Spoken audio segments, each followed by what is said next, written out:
Hello दोस्तों। और ये हमारा प्रतिशत का टाइप नंबर 9 है और इस परीक्षा पर आधारित प्रश्न है। तो इस पर एक मैंने वीडियो अगले बार डाला था। तो ये हमारा नेक्स्ट वीडियो है प्रतिशत परीक्षा पर आधारित प्रश्न पे। तो मैं इस पर 2-3 क्वेश्चन लेके इस टाइप को मैं ख़त्म करूँगा। तब तक एक सवाल को हम लगाते हैं, उसके बाद नेक्स्ट क्वेश्चन देखते हैं।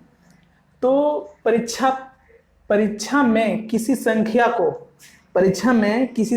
को 12 से गुणा करने को कहा गया। परीक्षा में किसी संख्या को 12 से गुणा करने को कहा गया। एक विद्यार्थी ने गलती से उस संख्या में 21 से गुणा कर दिया। तो बताइए उसका प्रश्न कितने प्रतिशत गलत है। तो हमें क्या कर लेते हैं, सिंपल से मान लेते हैं कि माना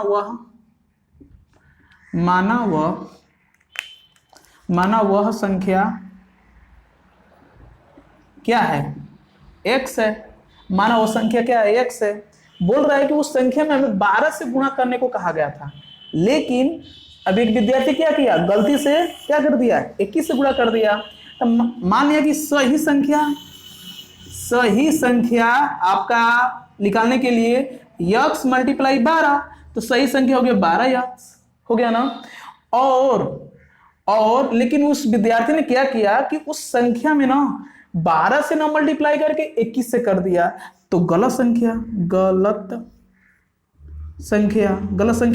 क्या हो गया आपका, x मल्टीप्लाई 21, तो हो गया 21x हो गया। तो ये आपका सही है, ये आपका गलत है। तो प्रतिशत निकालने के लिए आपको क्या करेंगे, कितना गलत किया है और कितना सही है, मल्टीप्लाई 100 इस फॉर्मूला पर रख दीजिए, आ जाएगा आपका आंसर। तो अब देखिए कितना का अंतर आ गया है। ओरिजिनल तो 12x है, लेकिन उसने 21x कर दिया, तो कितना प्रतिशत का अंतर है, मतलब कितना अंक का अंतर है, आपका 9x का अंतर है। 9x का अंतर है। पर लेकिन सही संख्या क्या है, हम सही संख्या से तुलना करेंगे, आपका 12x है। अब ये दोनों को मल्टीप्लाई कर दीजिए। अब दोनों को नीचे वाला को सही संख्या रख दीजिए, ऊपर वाले को कितना बढ़ा वो संख्या उसको रख लीजिए और 100 से मल्टीप्लाई कर दीजिए। तो आपका निकल जाएगा गलत प्रतिशत निकल जाएगा। क्या निकल जाएगा आपका, गलत प्रतिशत।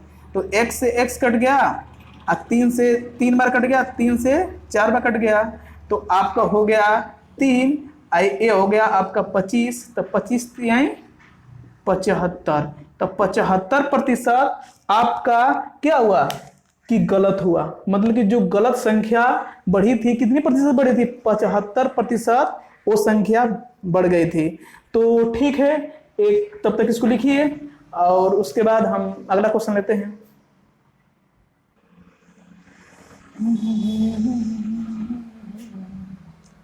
तो अगला क्वेश्चन हम देखते हैं। एक परीक्षा में एक विद्यार्थी कुल 42 प्रश्नों पर कोशिश करता है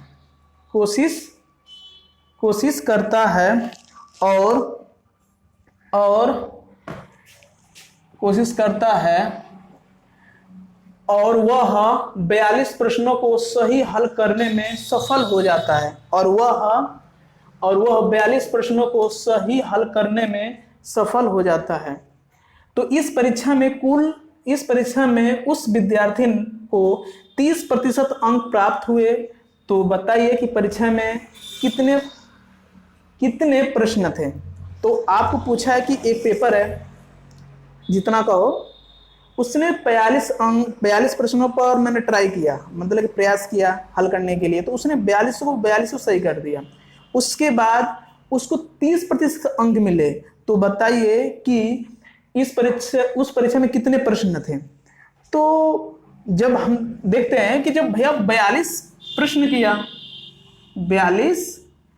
किया और उसे 30% ही अंक मिले, तो मान लेते हैं कि 30% का मानना क्या है, दिया है आपको, माने नहीं, दिया है कि आपका 30% का मान दे दिया 42 प्रश्न।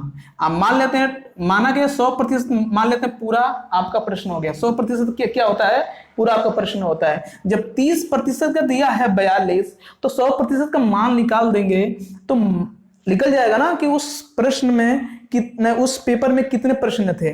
तो हम 1% का मान निकाल लेते हैं। जब 1% का मान निकालेंगे तो 42/30 होगा।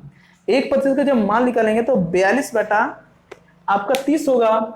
तो अब हम 100% का मान निकाल लें। अब 100% का मान निकाल लेंगे तो आपका हो जाएगा 42/30 मल्टीप्लाई 100। जब इससे काटेंगे हम, इससे कट जाएगा। जब इससे काटेंगे एक बार, हाई हो जाएगा 4। तो मतलब कि कितना हो गया, 140 प्रश्नों का वो पेपर था। कितना था, 140 प्रश्नों का पेपर था। और उसमें से 42 प्रश्नों पर स्टूडेंट ने कोशिश किया और उसके बाद उसने 30% अंक प्राप्त किए। और टोटल क्वेश्चन कितने थे, 140। इसी क्वेश्चन में यही दिया था।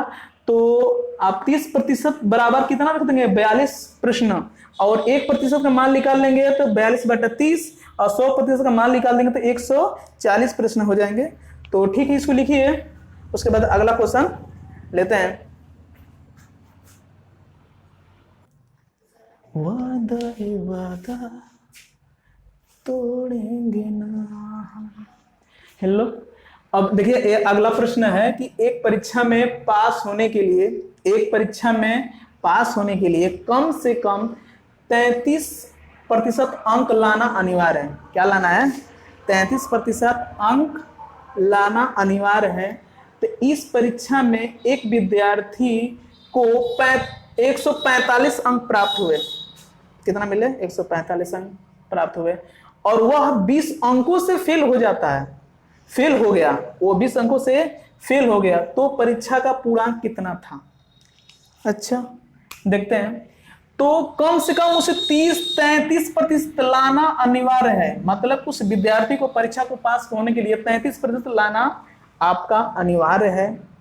और लेकिन 145 अंक लाता है, लेकिन वह 145 अंक लाता है पर 20 अंक से फेल हो जाता है। तो मतलब कि अब इस अंक में हम 20 अंक जोड़ दें तो जोड़ देंगे, 20 अंक जोड़ देंगे तभी तो वो 33% के बराबर हो जाएगा, तभी तो 33% के बराबर होगा। यदि वो 20 अंक से फेल हो रहा है तो मतलब 145 अंक लाया था, लेकिन जब 20 हम इसमें जोड़ देंगे तभी तो 33% के बराबर होगा ना। ठीक है, तो अब देखते हैं 33% बराबर कितना हो गया, जोड़िए 5 और 165 अंक, मतलब कि 33% आपका हो गया 165 अंक। उसके बाद हम निकाल लेते हैं 1% का मान। तो 1/165/33। अब क्या करें, 100 मल्टीप्लाई कर दें, क्योंकि हमें 100% मान निकालना है ना। तो जब 100 मल्टीप्लाई करेंगे तो 100% का मान निकलेगा, तो वही आपका पूर्णांक संख्या होगा, मतलब पूर्णांक अंक होगा। तो करेंगे 100% हो जाएगा, ये क्या हो जाएगा आपका 100% हो जाएगा। अब इधर देखिए 165 मल्टीप्लाई 100, ऐसा समझ में। जब इसको काटेंगे तो आपका कटेगा, ये आपका एक बार, ये आपका 5 बार, 11 से काटना है। इसको काटेंगे 3 बार, कट गया। तो जब 11 से काटेंगे तो ये 15 बार कटेगा। अब 11 से काटेंगे तो ये 3 बार कटेगा। अब इस 3 को काटिए 5 बार, 1/5, तो हो जाएगा 100% का मान कितना हो जाएगा, 500 अंक। मतलब जो पूर्णांक है आपका 500 अंक हो जाएगा। तो जो पूर्णांक आया है आपका 500 अंक हो जाएगा। तो आपको मिल गया। तो ठीक है, अब अगला क्वेश्चन लेते हैं कि रहने दे, 3 क्वेश्चन तो ठीक है, और अगले टाइप में इसका थोड़ा सा और देखेंगे कुछ क्वेश्चन। इसका एक और टाइप बचेगा, लिख लीजिए। एक और क्वेश्चन ले लें, देखें टाइम। हाँ, एक और क्वेश्चन ले लेते हैं।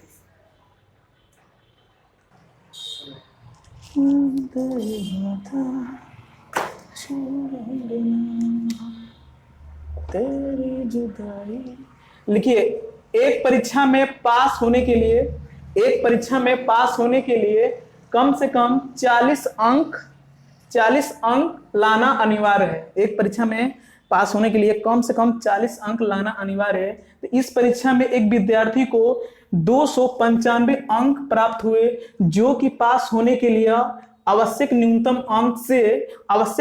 अंक से 15 अंक अधिक है। तो परीक्षा का पूर्णांक बताइए। तो बोला कि 40% लाना अनिवार्य है पास होने के लिए।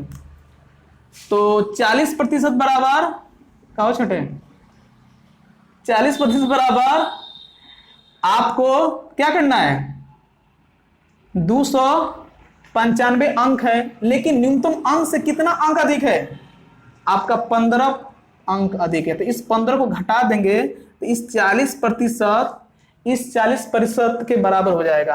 तो 40% बराबर आपका हो जाएगा 280। तो 1% का मान निकाल लीजिए, तो हो जाएगा आपका 28/4। और 100% का मान निकाल लीजिए, 100% बराबर आपका मल्टीप्लाई 100/4, इसको काटेंगे तो 7 बार। तो पूर्णांक इसका कितना निकल गया, 700 अंक। पूर्णांक कितना निकल गया, 700 अंक। तो उस परीक्षा का पूर्णांक अंक कितना था, 700 अंक। ठीक है, वीडियो देखिए और शेयर कीजिए। अब मिलते हैं नए वीडियो के साथ।